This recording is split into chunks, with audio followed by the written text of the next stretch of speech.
Okay. Yeah, you can see it, right?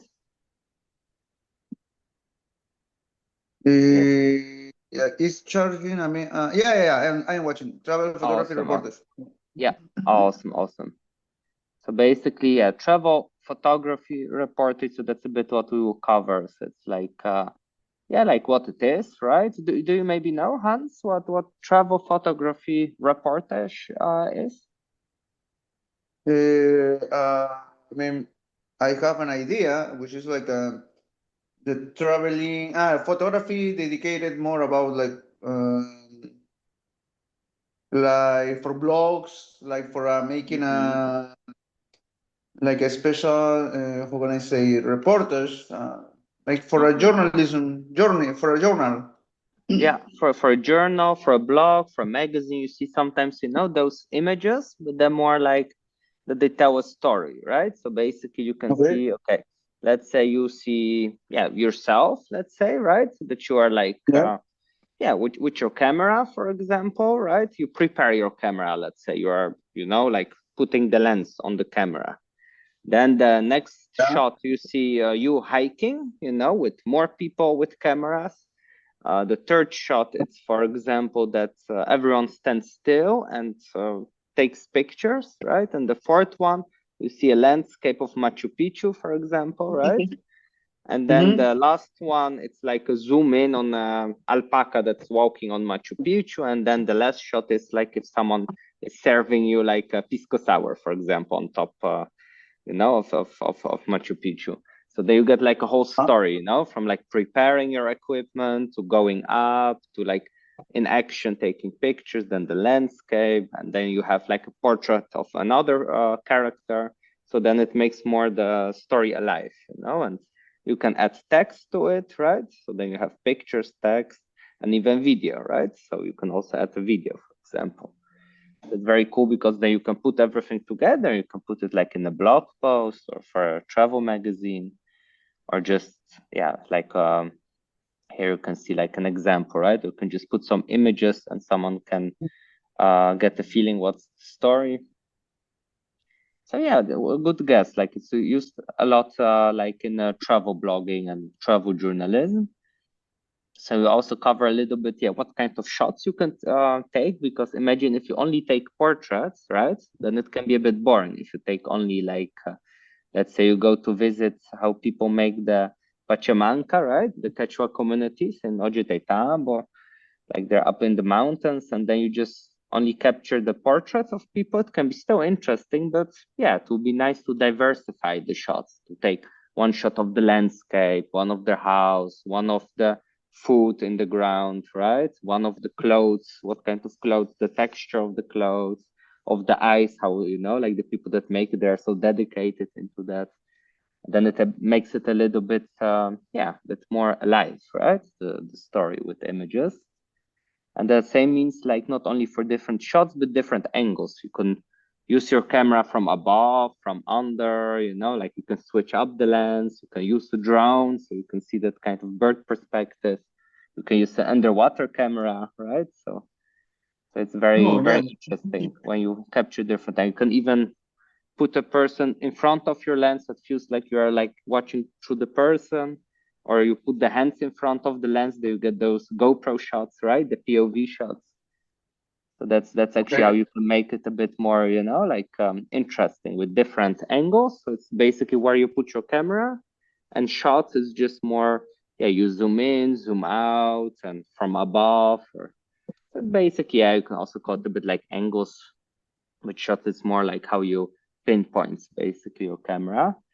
And yeah, and of course the story with images, you can put the images later if you have a lot of random images. It's always good to have an idea when you go and take yeah, pictures to know a bit, yeah, what's the story. But then yeah, you organize those images to make it a bit, like a complete reportage. And yeah, later, of course, yeah, at the end, we will also do like a small challenge. So you can make your own. And you are, I think, in a good place in Peru, in Tarapoto. You can find many stories there. But yeah, so again, yeah, what is travel reportage? So yeah, travel of photography reportage is basically telling a story with images. And reportage in photography means documenting, real life events. So it's basically showing like really, like what's happening, what those people are doing, and then capturing those moments, right? So let's say if people like, I know close to Tarapoto, you had like Lama, I think, village, right? And there's like a Yes, castle. And you the could make castle. a, Yeah. yeah, a story, for example, about the people living close to the castle and maybe the challenges they have from tourism, or just like the opportunities that they start now new businesses and they can pay more for education of the children, like, so that could be like an interesting story. And also with travel reportage photography, you capture basically the soul of a place, right? So it's like core heart, its culture, right? So imagine you go to Lama, right? And you capture like, how is the vibe basically, right? How is the atmosphere? Like, do people dress modern, more traditional? What do they do? It's more like chill, relax, or a lot of traffic, or are the people loud or calm? So also what those people do, right? What challenges they have, maybe tourists, maybe they have dry seasons and it's bad for harvesting. Emotions, maybe someone crying that, the person can't sleep anymore because of the tourists, or opposite, oh, very happy and that new people arrive, that suddenly their village becomes international. And life events, things that happen, right? Like ceremonies. And then at the end, you basically then organize it into a story, right? So at home, you just put all those images. You see, okay, you throw away those that you don't want, or you put them on the hard drive, and the ones that you want, you really organize them into a story. So here you can see, a bit different photography shots types, right, that you can take. So maybe I'll ask you, like, which ones do you know already? Maybe you try it with the phone or with the camera.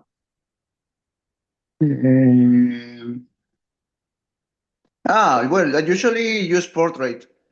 Portrait. So it's basically of other people, right? So you can take a portrait of other people, or you can take a selfie also, right? That's also like. I'm sorry. I mean, I was understanding like which kind of photo I use on the cell phone. Like the cell phone, for example, my phone, for example, has a portrait, which is like a Yes, like the modes. Yeah. yeah. So it's you're referring to the portrait of the faces of the people.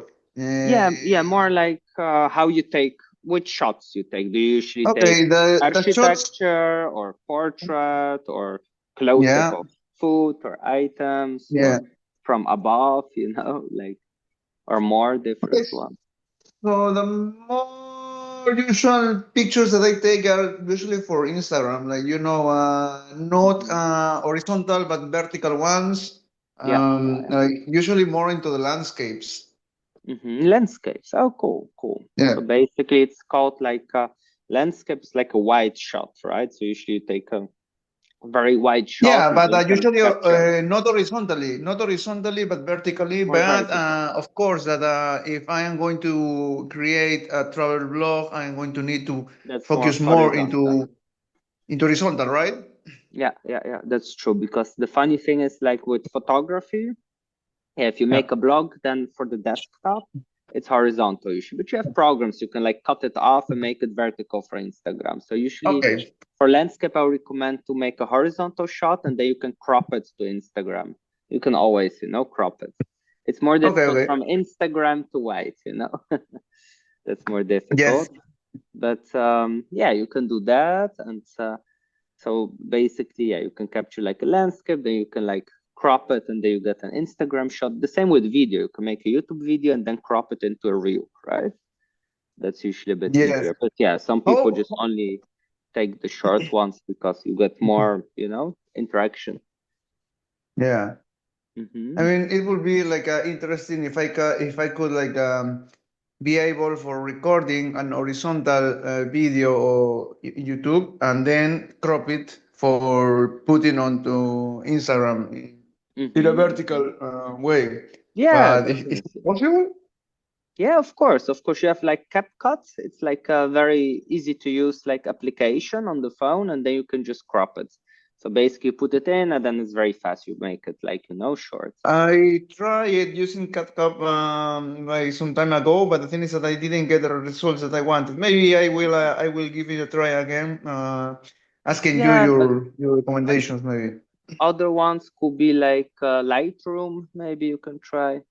Lightroom. Yeah, I Yeah, have heard about that also.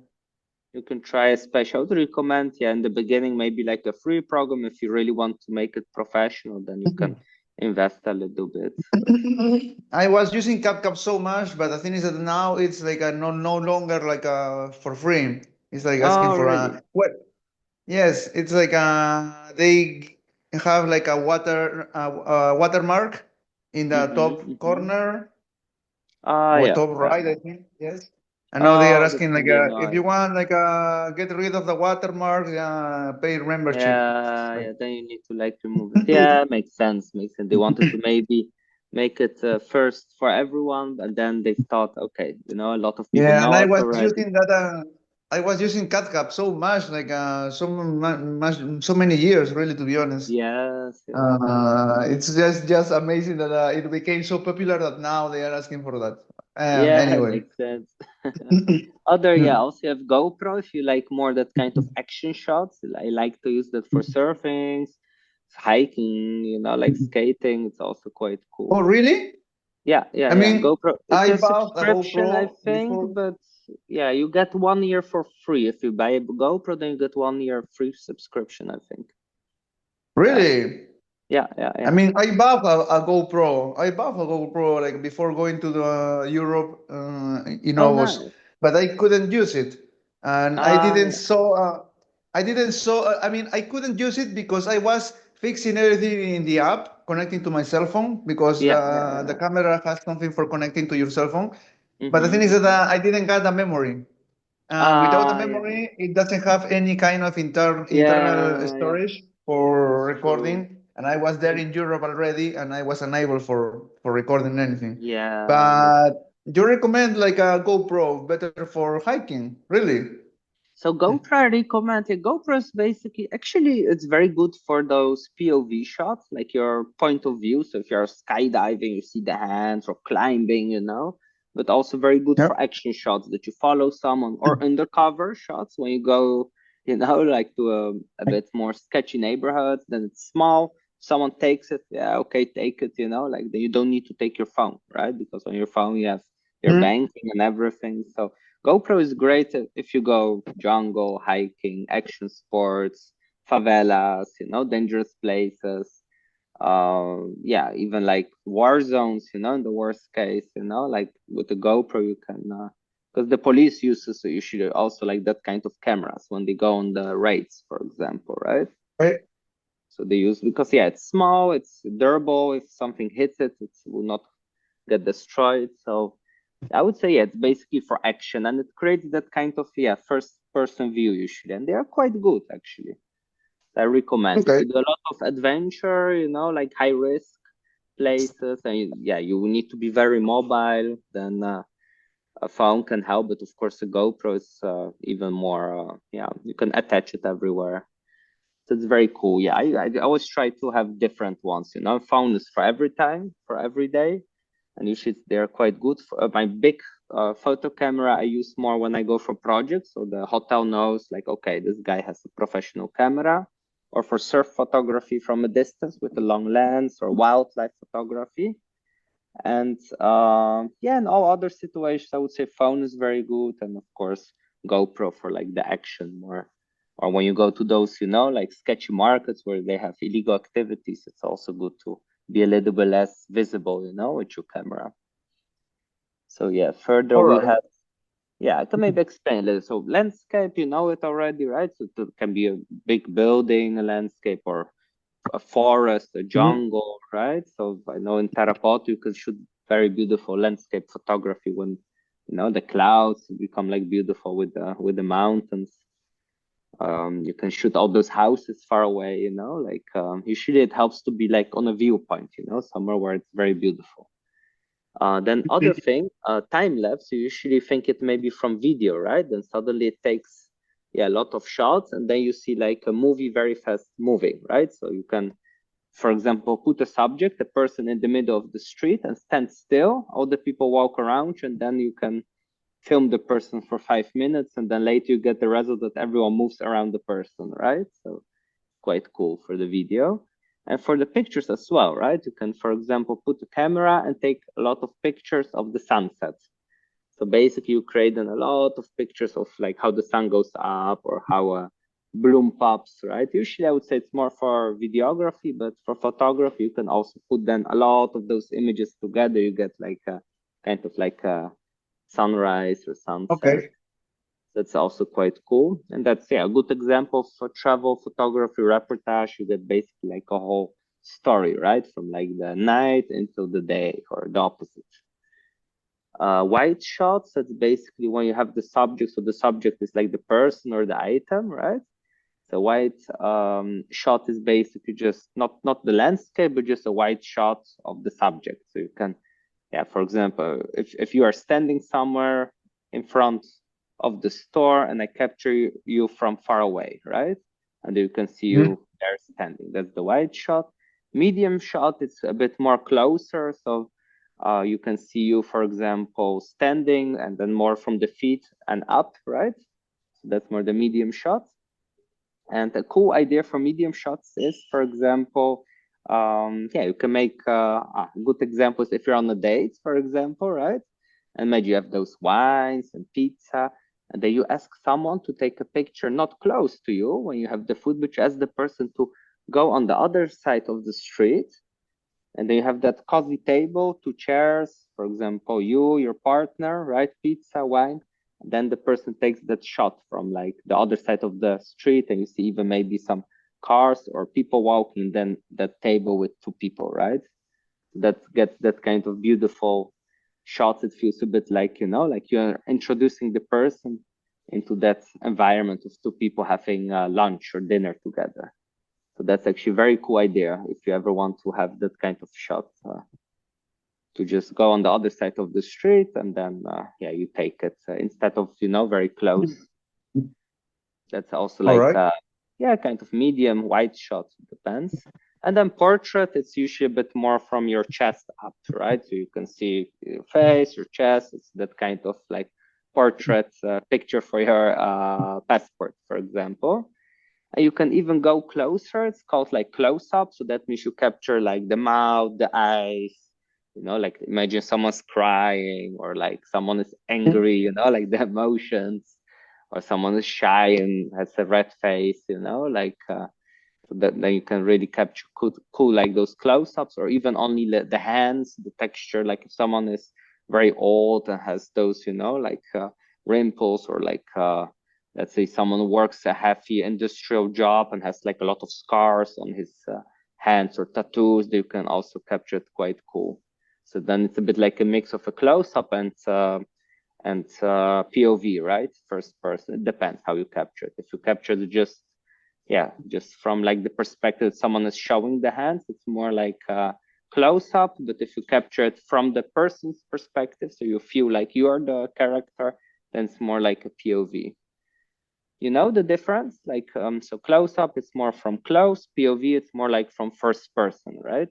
That kind of GoPro. I mean, POV Yeah. is like as long as I know, it's like your eyes. Like, how do you see things by your eyes? Yeah, exactly, exactly. So basically, yeah, how you, yeah, you watch it with your own eyes. You can, yeah, see the hands, some tools, and how you use like Yeah. a parachute or something, right? So Yeah, that's yeah, yeah. the typical GoPro. And close up is just basically you take pictures of someone is showing their hands or their food, and that's more like you can take a picture of like a snail on the ground, snake, right? It can be also a bit like a close up or like a flower. And then we go also, we have, yeah, we did portrait over the shoulder. I love those actually.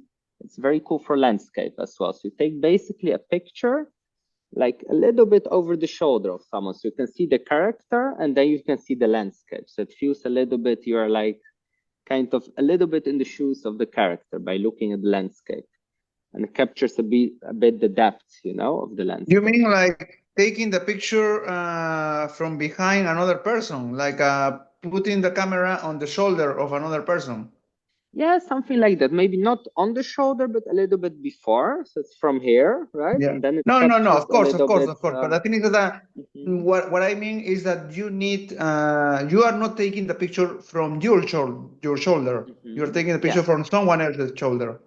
exactly. Yeah. So basically, Okay. you kind of like make it like through the person. You could do it with video also. I usually do that. I going with the camera, I take the video, and then I move very fast through the shoulder. There you get that kind of effect. You can do it vertical also. Very cool for Instagram.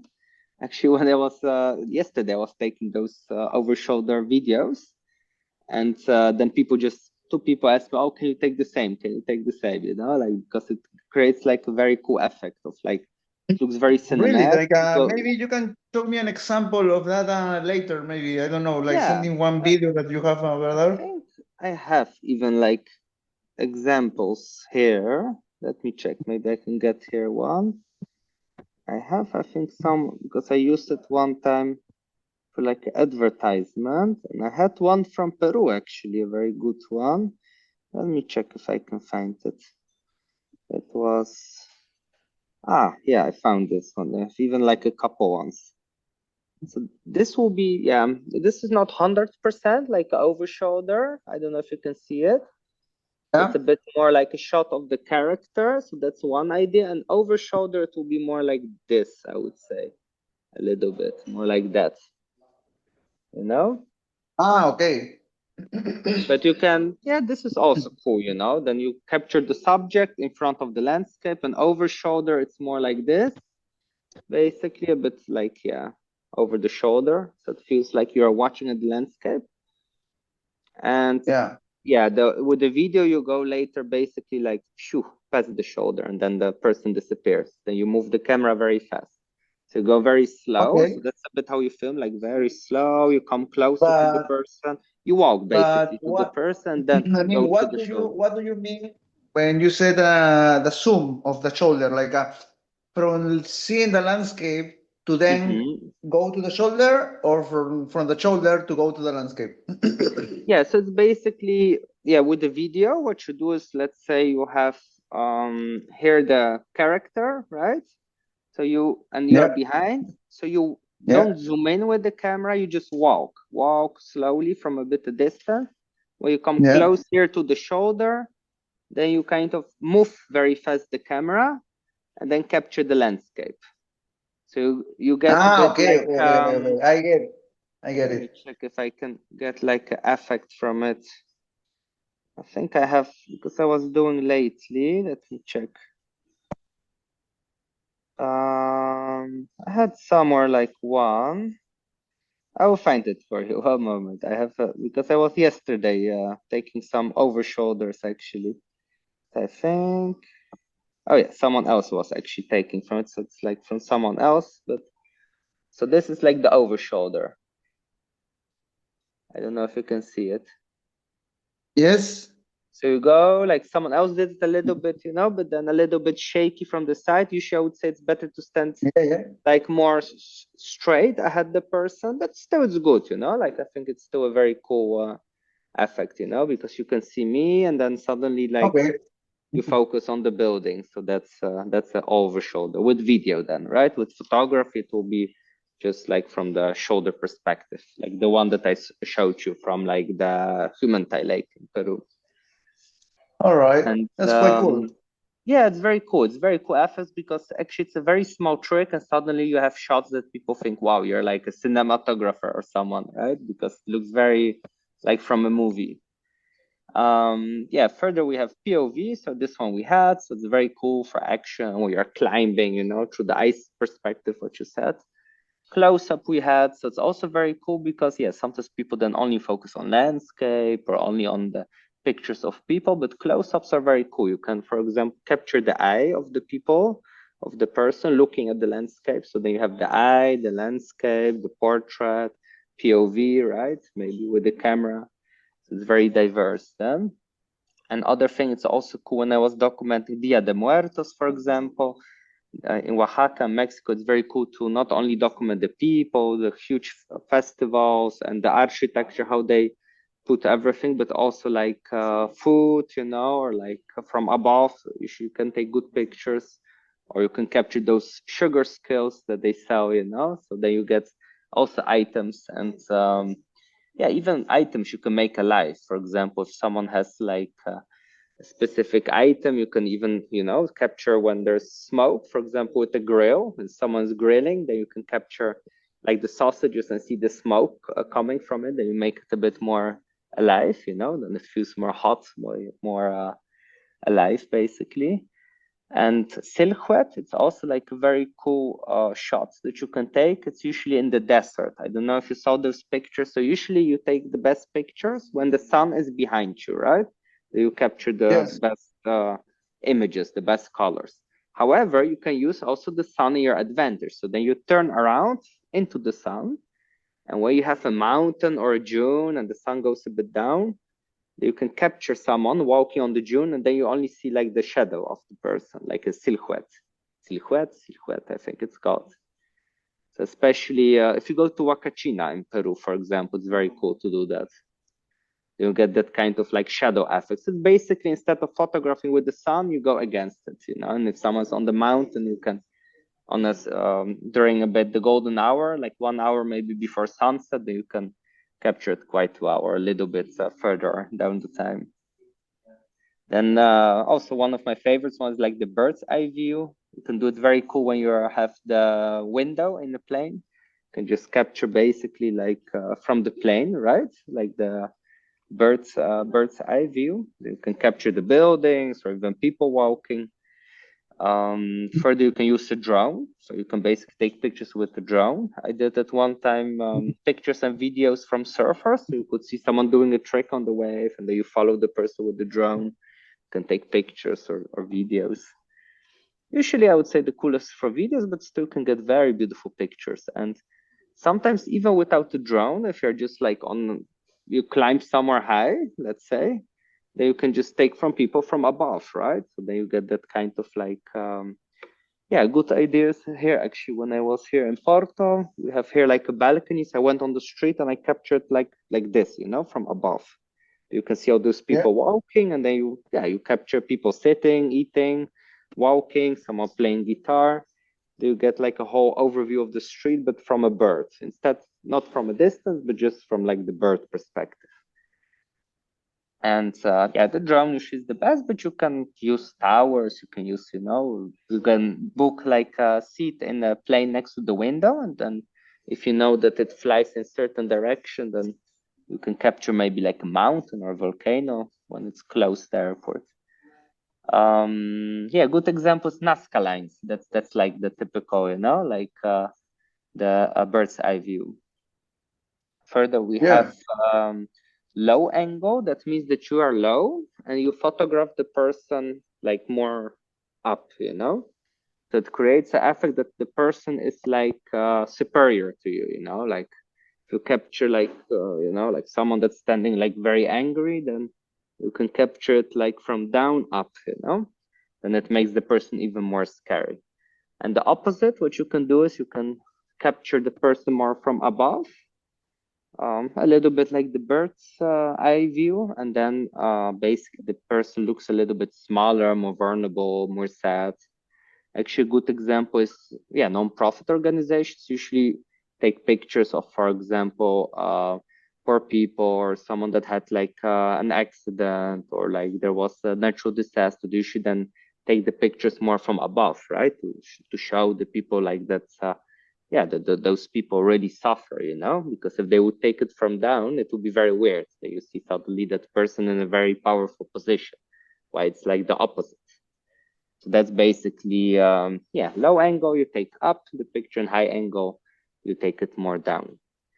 And then the last one is action shot. So it's can be from different perspectives, POV, but also like imagine you are like a skydiver, you jump with the GoPro, your friend jumps also, and then you take the GoPro picture not of your hands, but you take from the person that's flying next to you. So that's action shot. So basically you capture the person in action, or like a portrait, for example, of someone. So you can also capture someone, for example, cooking. That can be also like action shots. So that's also quite, yeah, it's also quite cool to do. There are like, yeah, many ways, like people skating, running, practicing sports, cooking, doing some handcrafts. And yeah, so that was about the shots. And then you have also different angles, right? So we had it a little bit. You can capture more like characters. So think about like here when I was in Udavalava National Park in Sri Lanka, I captured like, for example, a fellow traveler, like a tour guide. Those are people that introduce a bit the place, right? Like a local hunter or local vendor. And then you can tell a bit, yeah, more the story through the eyes of the characters. Usually those are the people that are cool to interview. Landscapes, so you show a little bit the stage of the place, right? What are the trees? What are the roads there? The environment? Is it rainy? Is it like misty, right?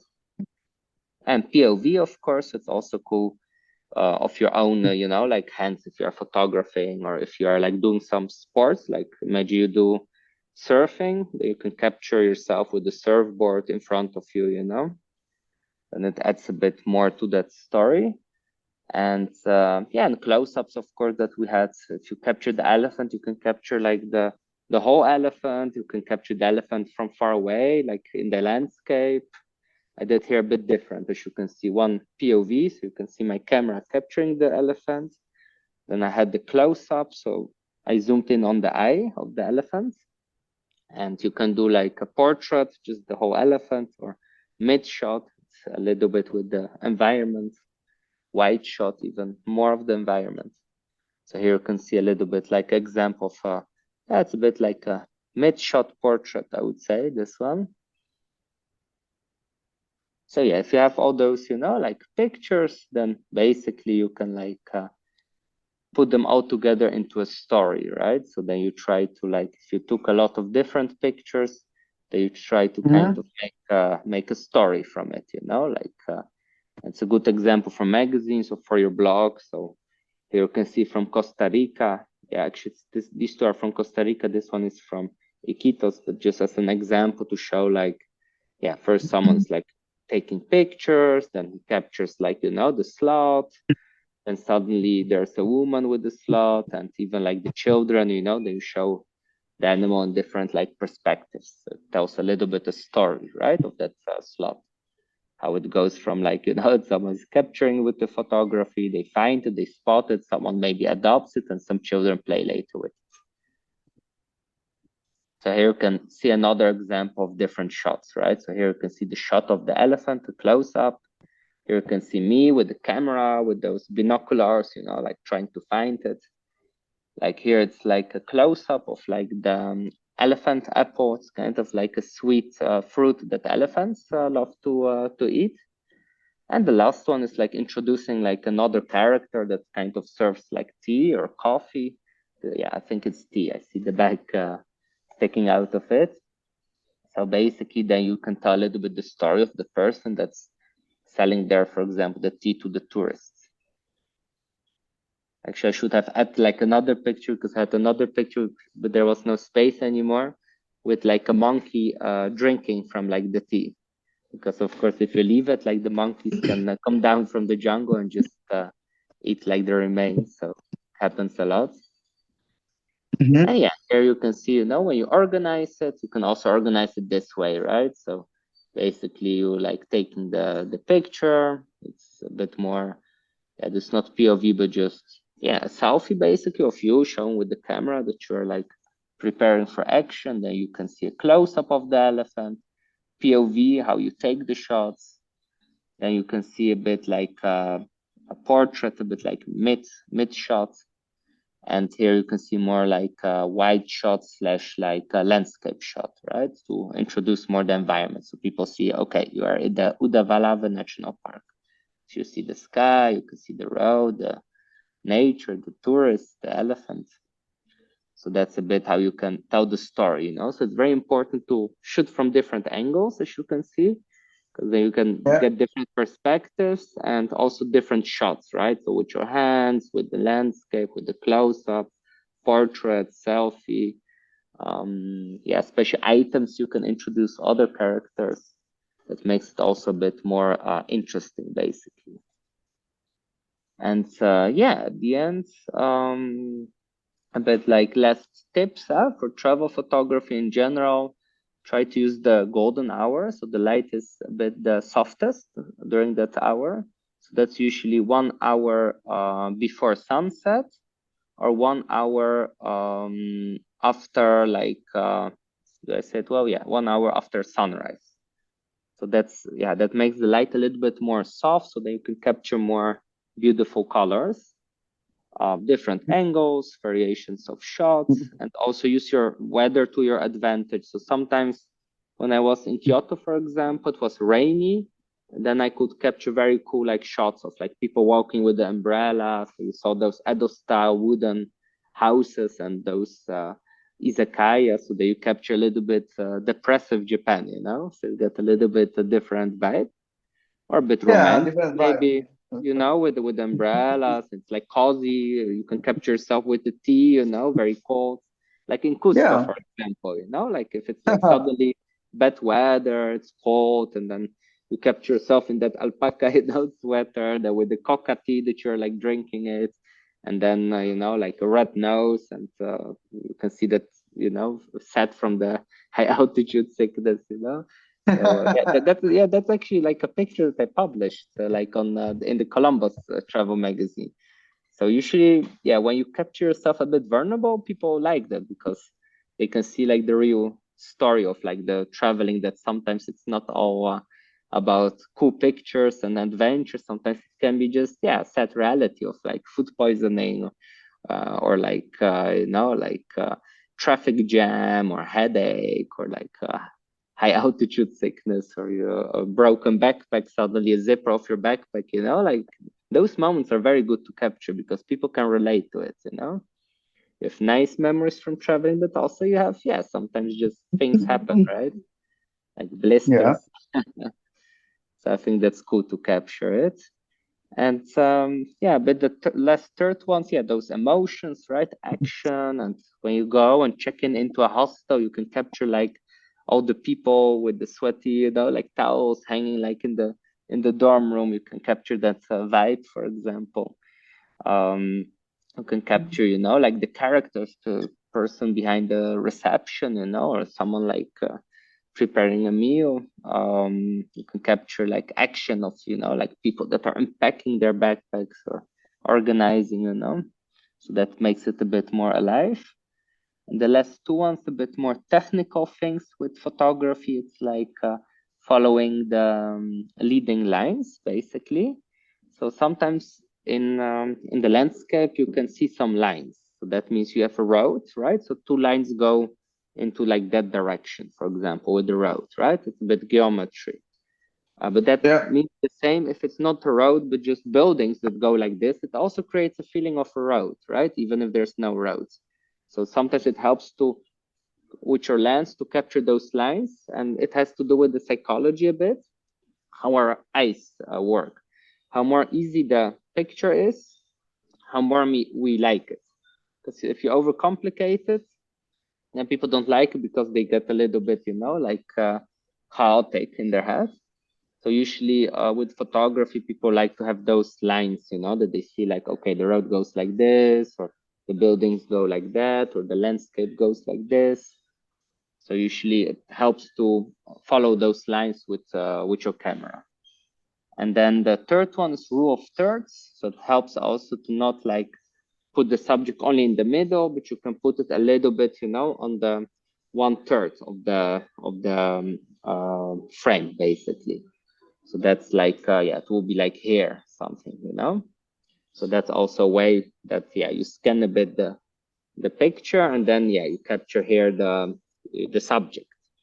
But of course, yeah, it depends also what you want to represent. So it's just good to be creative, you know, but just to keep it, you know, a bit like in your mind that, you could follow the lines, you can use the rule of thirds because that's usually what the eyes of a person likes. So that's increases the chance, that people like your picture and click on it and go to your video, to your blog post. So that can be helpful to know.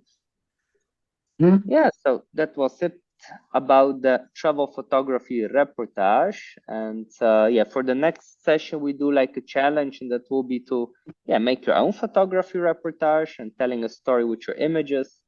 So like you can capture a variety, different images to practice. You can do like a landscape, portrait of someone, Oh, nice. action of someone, like cooking or doing something, and a close up, for example, of the food or of some tools, that someone uses.